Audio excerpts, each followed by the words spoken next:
This is Learn from Others, where we interview a cross-section of successful individuals so you can learn from their experiences, achievements, and even their mistakes. We ask 4 questions that will educate and inspire.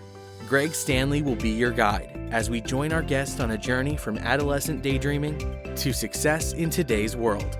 Join us on this adventure as we learn from others together. Welcome to Learn from Others, where we help others succeed by sharing success. I'd like to introduce our special guest, Cory Carlson. Cory, how are you doing today? I'm doing great, Greg. Thank you for the opportunity to be on the call. I'm thrilled to have you on today. Well, before we find out what you're actually doing today, if you would, could you tell me, what did you want to be when you grew up? Oh, man. From the young age, I'm sure I definitely wanted to be the soccer player. That was my sport growing up, and definitely do something like that. But when it came to actually thinking about something that was outside of sports and superhero and all those other kid thoughts, kind of like what to do, I have always been just intrigued, fascinated with like buildings and skylines, skyscrapers. And so when I was in high school and good at math and was told, and I liked that idea of buildings and development, and people were like, hey, you should be an engineer. So I was like, well, all right, well, I will explore engineering and what that looks like. Right. So it's an interesting, I guess, kind of piece, because another part of that story with a high school counselor, and I believe her heart was good, her intent was good. I think she's more just cautioned me is I must have had a few test scores that weren't what they needed to be. And I remember her saying that, maybe you shouldn't do engineering. Maybe you aren't smart enough to be an engineer. And she didn't say those exact words. Goodness. Did she say those exact words? That was what I heard. How about that? That is what I go. heard. That's all that mattered. And that's what I heard. And so it's interesting, through the ups and downs of, college and getting that civil engineering degree, there were times where I may felt like, I'm defeated. I'm not going to do well in this class. But it's about the only time in my life I was able to turn, that idea of head trash, right? Those lies, those agreements we hear, into something positive. And I was able to combat that and eventually get my civil engineering degree and get into the workforce and be a civil engineer and do some of those designs of things that I liked. Wow. So that would be the first, I guess, real job that I wanted to do. It was easy for me to eliminate jobs because I don't like blood, so that got rid of the whole medical world, and plus some others. Yeah, that's crazy. And it sounds like you were a good soccer player, but maybe not a great soccer player. Yeah, I was okay for sure.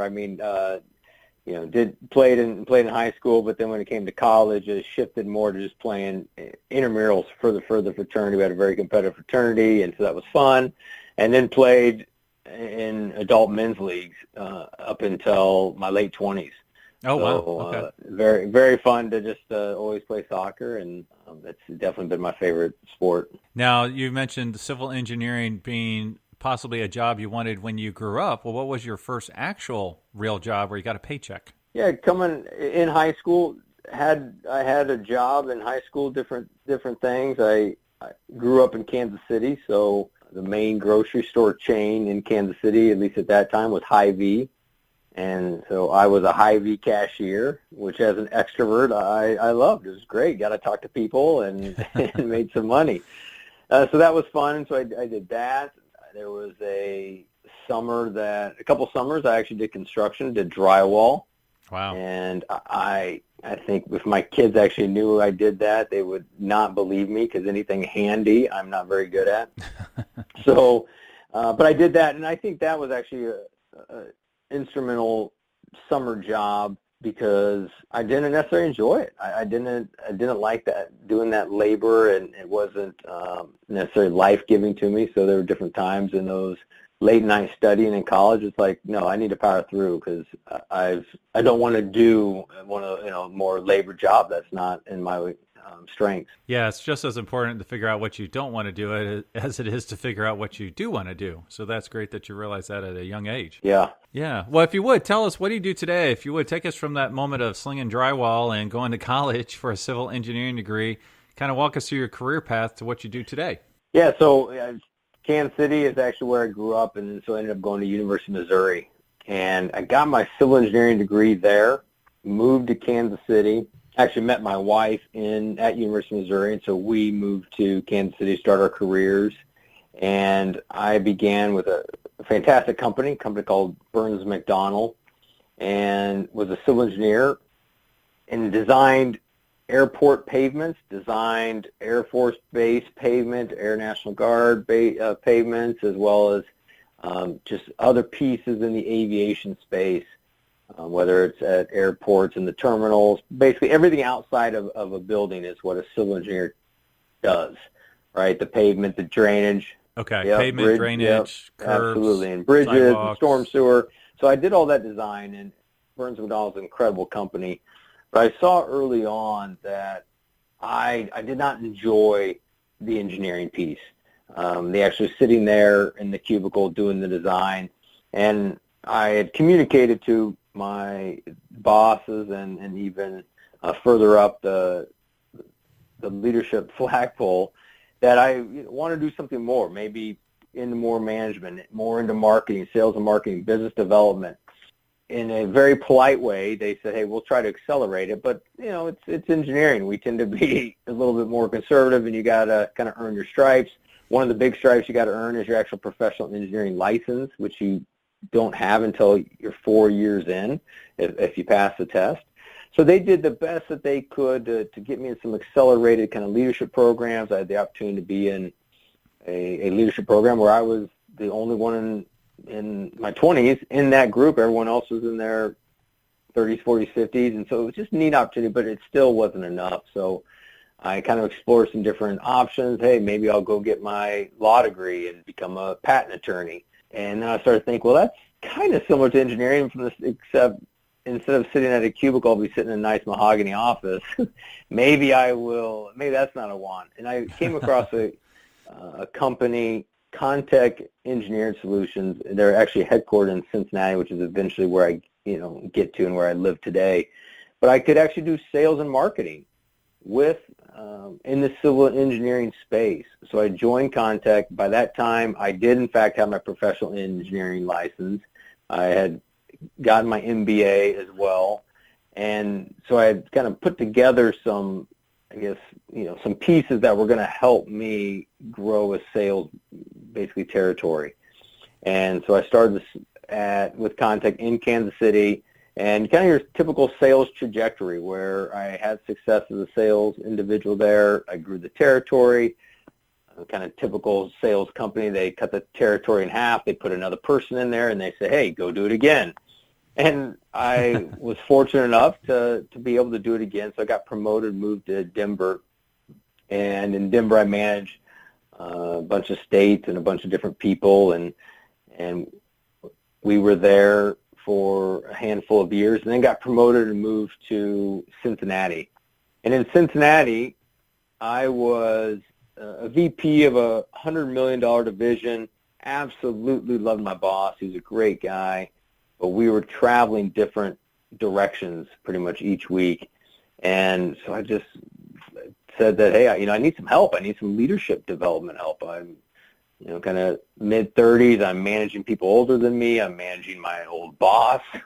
And I just need some help. And he just was like, hey, get an executive coach. And I kind of just laughed, like, it's that easy? He's like, yeah, I've always used an executive coach. So I did. And so that was about 7 years ago when I hired an executive coach, and just loved the process. I mean, I read books.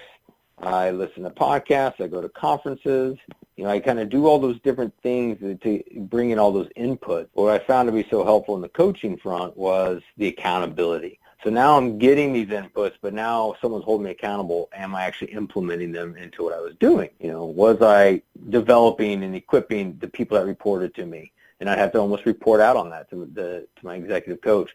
So I just love that process. I then took one other corporate move where I became president of sales for a national contractor. It was a neat opportunity because we were basically trying to grow across the country, so it would be a lot of kind of greenfield type opportunities to go grow a business. We had a neat solution. You're familiar with probably great stuff in a can like you get from Home Depot. Well, we basically did that, but on steroids. We had basically rigs that would go to job sites, and you can inject this material in the soil underneath the building, and it would expand like that great stuff. It would displace the unwanted water. It would increase the bearing capacity of the soil. Before you know it, you are actually stabilizing the soil, and you can lift buildings. So really cool. So it was a fun product. We did some really neat things. Well, I had 30 people across the country reporting to me. What I found is the leadership coaching, those tools I was using on people. I started to not only just coach them from a professional standpoint or lead from professional, but I also was even personally like, hey, how's home? And encouraging people to start to go on dates with their spouses, start to make sure they're taking their vacation, making sure that they are getting their rest. And as we did that, I saw these employees go more purpose over paycheck, being more engaged, and then our bottom line actually started to increase. So I just was like, this is awesome. And so about 3 years ago, God kind of put on my heart I just felt, hey, go into this. It was scary. It was a risk because I had a great salary. I had some equity, and I would be leaving all of that, take a risk of taking a plunge into the entrepreneurial world, which I never had done or even considered myself an entrepreneur because I was kind of always a corporate guy, and my thought is I was always going to be the corporate guy in the corner office in the C-suite, which is what I had been and what I'd always done. So shifting into that entrepreneurial role, shifting into coaching, a lot of great conversations in our house. My wife, as we were making those decisions, and that was 3 years ago, eventually making it to where I am today, where I do just that. I have a coaching practice where I work with executives, business owners, on one-on-one coaching or into group coaching, speaking engagement, and actually just wrote a book and had my book launch on June 14th. And the book went live on June 15th, titled on Amazon, and it's titled Win at Home First. So what I set out to do and what I'm doing currently, I never would have predicted this path, which is why I love your podcast of Learn from Others, because I think it's by putting together this platform and people are open-minded to where their path may take them. I think so exciting. Yeah, no, it's really great, especially your example, because you started in it seemed like such a focused area, civil engineering. You really thought that's what I want to be, and you achieve that. You get there, and then you're like, well, wait a second, this isn't exactly what I want to do when I grow up, and you realize I need to switch gears. And then you switch gears, and you succeeded again, and then yet you still wanted to switch gears. So there's not a straight arrow typically in folks' career journeys, and yours is a perfect example of that, how you can continue to succeed and grow and learn new things, still challenge yourself, and still succeed. So it's really cool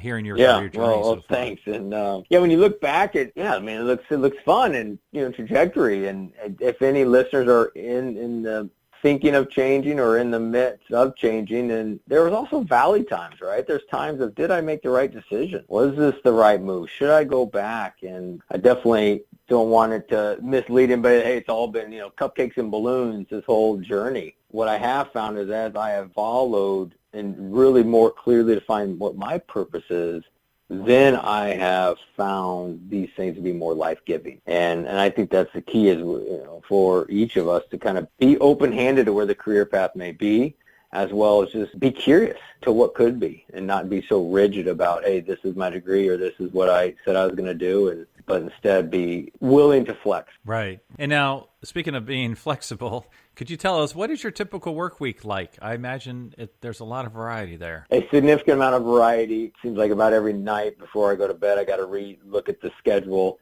of tomorrow and make sure I'm ready for that day and whatever that may look like, as well as even dressed appropriately, right? Like if I've got to go to a client and it's a suit and tie, or if it is I'm working from home and I can, be more casual. But a typical work day, what I found to be the best for me on a typical work day is I like to get up at 4:45. I'll go straight to my office, do quiet time where, spending some time in scripture, spending some time journaling, and then also go into writing, whether it's writing practice I picked up obviously when I wrote the book, but now as I'm doing blogging and thinking of more things to kind of write, I'll do that piece. And then really from 8 to 5, it is a lot of different coaching calls where I'm actually with the client, or even doing prospecting with new clients, having a lunch with maybe a potential new client. And then working out is also important. So on those days that I was unable to work out in the morning because I had the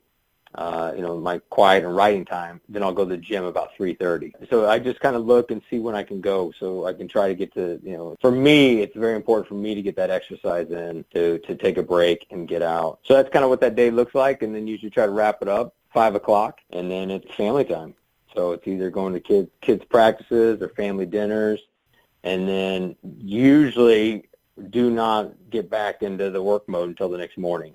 Made a big practice of not having my laptop out at home, like on my lap when watching TV. But yeah, that's typically my work day, where it's a balance between actually execution in front of clients and then, where I'm delivering versus working on developing the business and thinking through those kind of pieces I need to work on. No, that's great. As a reminder, you can check out all previous episodes at learnfromothers.org.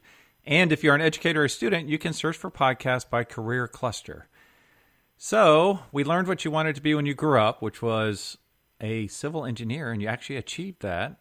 And we learned what you actually do today, which is a business and leadership coach. So if you could do it all over again, what would you do differently? Yeah, I don't know what I would do differently. That's not bad. I think, one reason I had a conversation actually earlier today with a potential new client. He is a partner at one of the big four, those different companies in the consulting space, right? You got the KPMG, the Ernst & Young. You got these different companies, kind of that big four group.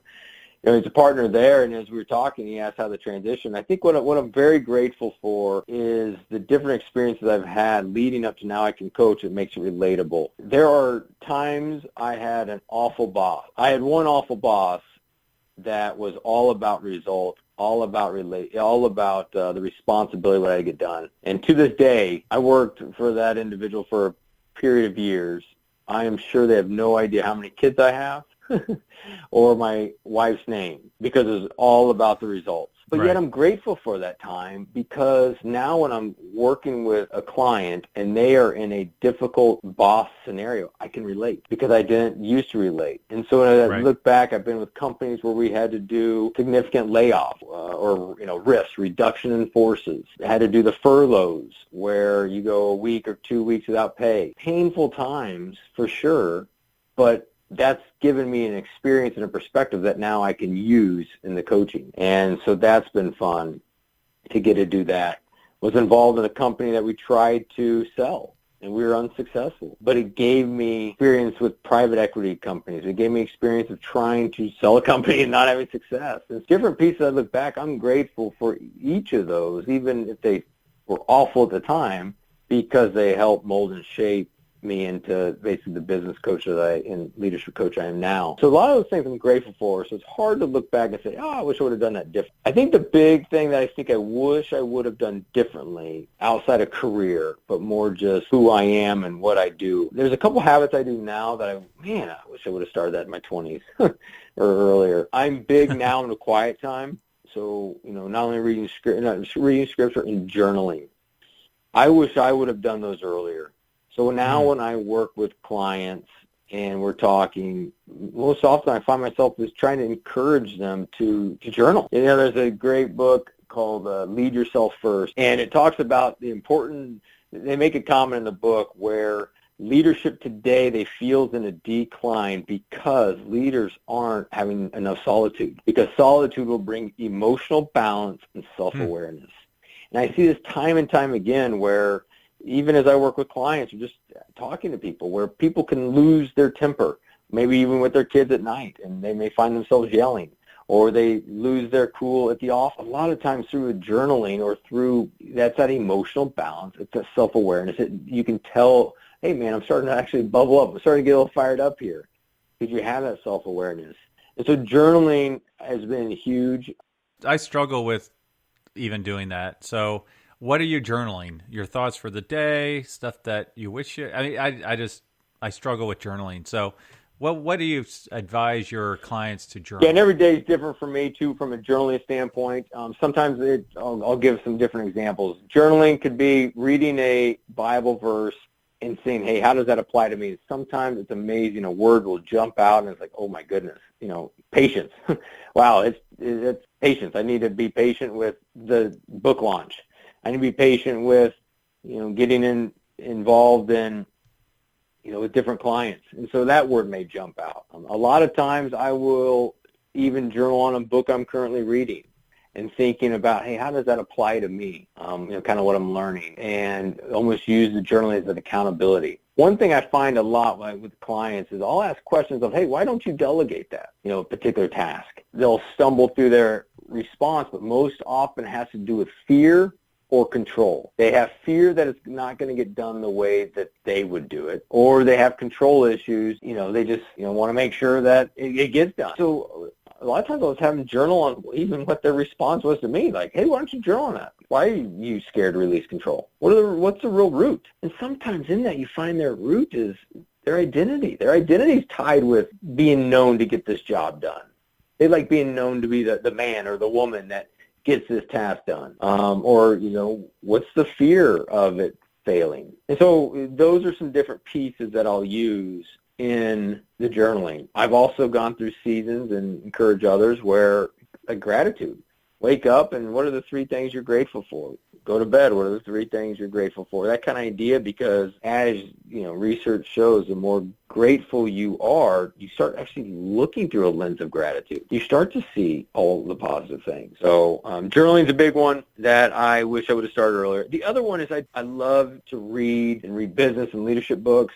And I started too late. Not too late, right? I still got many years ahead, but I wish I would have started earlier. I wish I would have been reading in my 20s and filling up the head with knowledge of different pieces. The other thing I wish I would have, and I just don't say this because I'm in this space, I wish I would have engaged mentors, hired coaches sooner, because mentors from the standpoint of not only talking in my professional life, but also talking in personal life or marriage, or someone who's gone through life stages before you, how good that would be to get some of their wisdom before you have to learn on your own. Coaches, because accountability, as I talk with people, some of the more successful people I know have had coaches for decades. Like they heard that tip early on and they did it on their own, or they had a boss give that to them. So I wish I would have done that. And even now, one I'm considering now is a personal advisory board. As I've kind of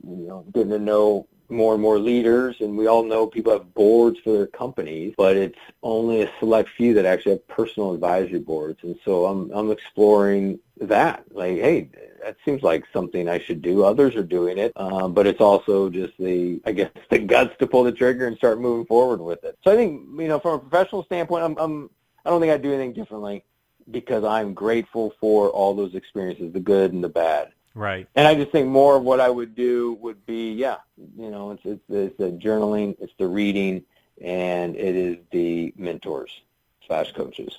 Now let's talk to the students in the audience. What advice would you give them if they want to do what you do, to be a business and leadership coach?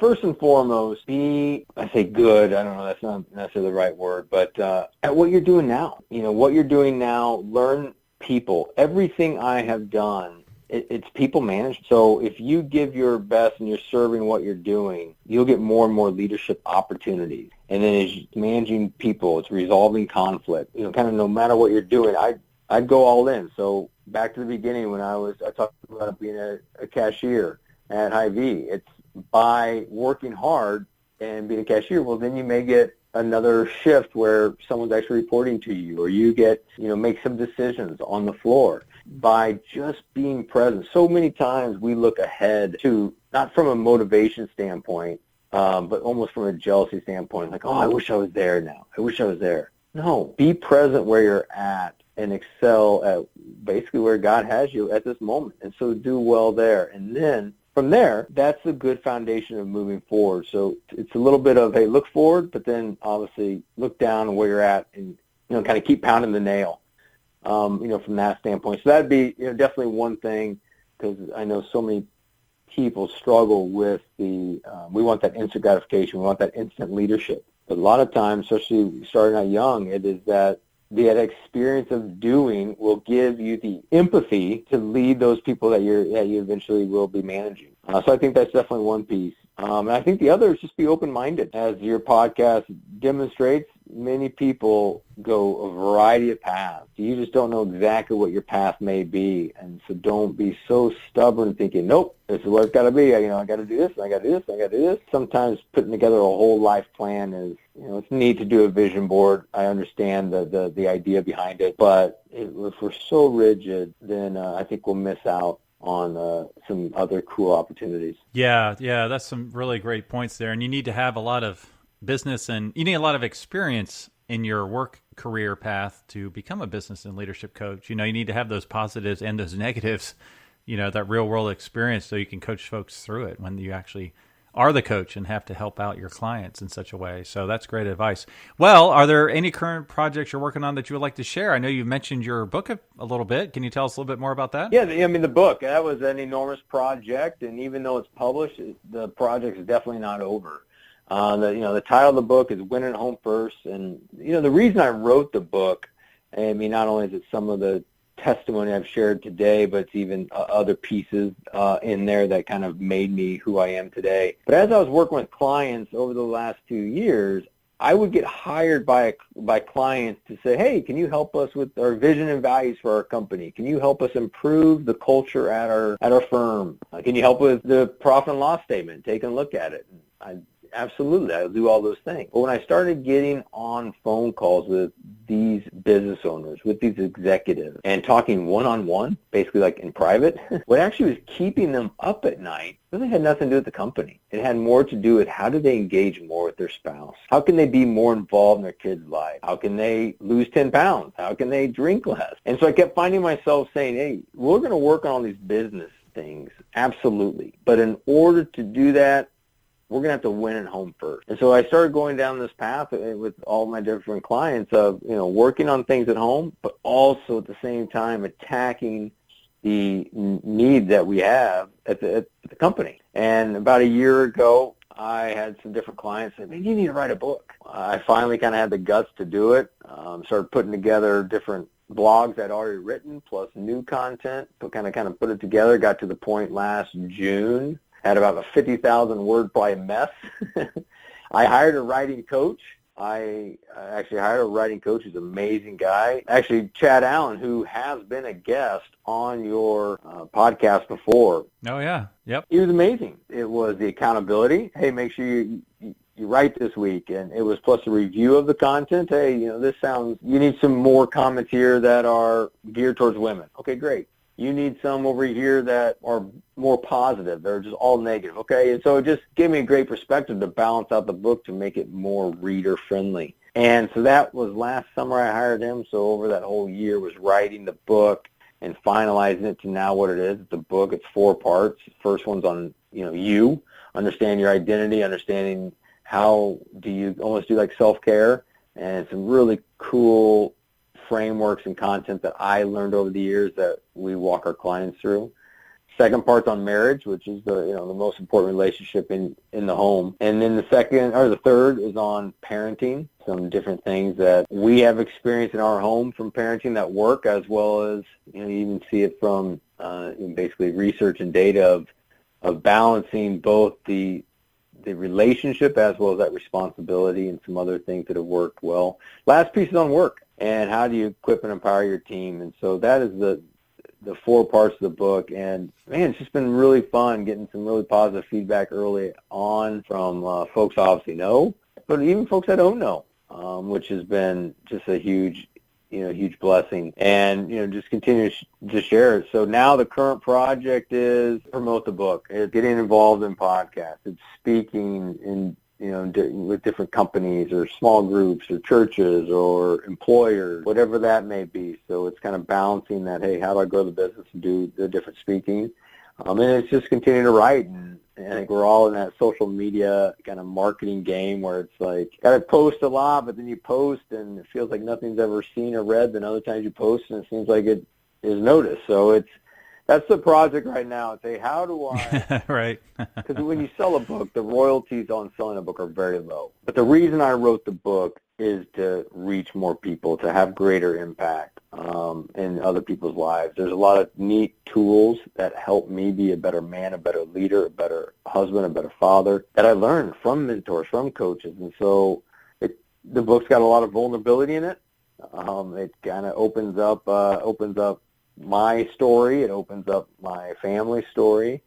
And I did that all at the risk, but yet the reward of impacting others, handing my story over for a greater story. And so even though the royalties are low, I want to sell as many books as possible because that means people are getting impacted by the content. And that's why I did the journey. That's why I did the project. So that's the current one, and it's been fun. Yeah, that's really great. Yeah, looking forward to reading it. Well, as with most journeys, success largely depends on reliable transportation. And I'm a huge car enthusiast. So could you tell me, what was your first car? My first car the first car I was driving that my parents, allowed me to drive was believe it or not, a station wagon. Who gives a high school kid a station wagon? Well, yeah, you're right. That's a good point. My next car was a hand-me-down from my grandma, which was I think a 1986 Buick Skylark. So those were the first cars that I had. Wow. Well, what's your dream car if you have one? Man, I don't know if I necessarily have a dream car, thank goodness, because they get expensive. I love that nice, fancy SUV. I don't know why, but I'm not an old necessarily car nostalgia. I don't even know, the different, hey, that's a 1955, and I don't never really paid a lot of attention to it, but yeah, I mean, if I ever look at a car and oh man, I fall in that trap of that loaded Range Rover, the loaded kind of, those Tahoe, just like all that. I think that's kind of where I end up going if I had to say, hey, here's my dream car. Right. Well, some jobs have a really great perk called a company car. So if I had all the money in the world, I'd love to buy you a cool company car based on your job. So I looked at the coaching aspect of your job. So I don't know if you know this or not, but back in the day, the cars were known as coach-built cars. Basically, what that meant is the high-end car manufacturers like Rolls-Royce and Bentley and even Cadillac, Chrysler, believe it or not, back in the day, you could get just the chassis, and you could take the chassis, the drivetrain, the engine, and everything, and take it to a coach-built builder, and they would put on a custom body for your car. So they're really cool, really rare. But the car I picked for you, because I was thinking, all right, performance, because you're trying to help people perform better in all aspects of their lives. So I wanted something that was high performance. I wanted something that was coach built. And so the car I picked for you was a 1963 Bentley Continental S3, I believe.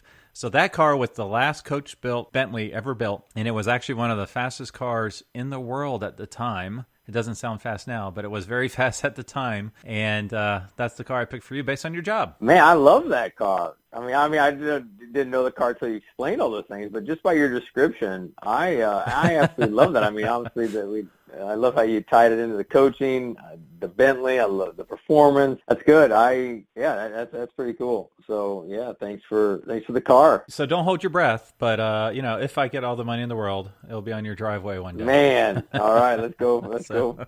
Well, thank you so much for taking us on your career journey today, Cory. What's the best way our listeners can learn more about you, your book, and your company? Yeah, great. Well, first of all, Greg, just thank you so much for having me as a guest. I just love what you're doing and really just trying to kind of open up everyone's eyes to just different paths. Super neat. So thanks for letting me be a part of it and talking to your audience. Win at Home First is the book. It is on Amazon and available. And then my website is Cory, M as in Michael, Carlson.com. So Corym, and then Carlson, Carlson. And so that's the website, contact information. I send out a weekly email to clients and friends and other just readers that are basically leadership lessons that I'm learning or teaching to clients along the way. So it's been fun to share that and get positive feedback. So if anything, it's a free resource for your listeners to grab a hold of. So thank you very much. Thank you for listening to Learn from Others, where we help others succeed by sharing success. Where will our next adventure take us? Subscribe to find out. If you know of someone who has a cool career story or occupation, contact Greg through Instagram at Greg Stanley LFO. That's GregStanley LFO. And we will see you soon as we learn from others together.